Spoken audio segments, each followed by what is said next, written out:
The council approved two screening stations, one which we have at the second floor cafeteria entrance, one at the first floor auditorium entrance, and it's to screen materials that are coming into the building.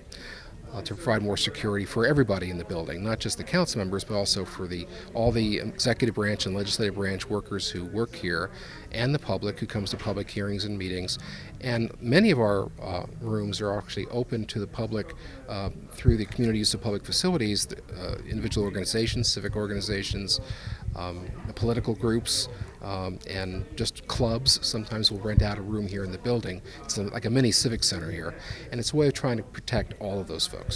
Well, it's going to take some time to bring the screening stations in to procure them and to also arrange for the staffing. The earliest would be sometime in early May, but it could be later than that, sometime this year. And what can visitors to this building expect? They can expect to have to go through a metal detector, much like they have to do at the airport, although they won't have to take off their belts or their shoes. It's not quite that significant. But if a person has a bag, it needs to be checked by an individual, and they'll have to walk through a metal detector and to see if they're clear to go through. And so for a large hearing, there could be lines, and so we're going to advise people for a large public hearing to arrive early.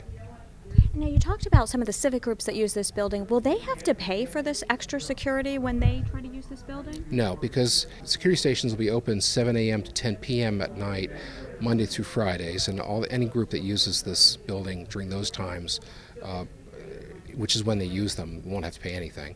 And it's open on weekends for 10 hours a day, Saturdays and Sundays, and most of them also are within that time frame.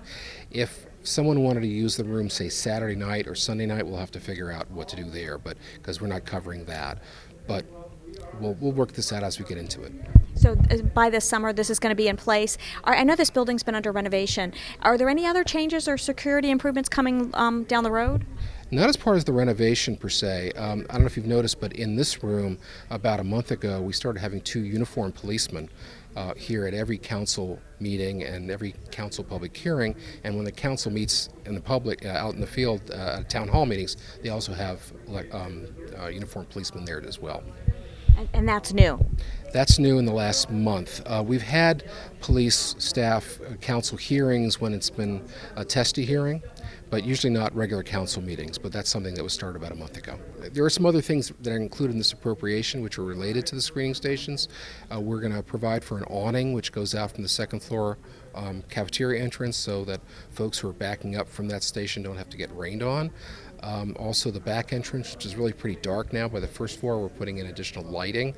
We're also trying to dress up the hallway on the first floor. It's kind of an industrial looking place now, and we're trying to make it a little bit more habitable for people waiting through the security line.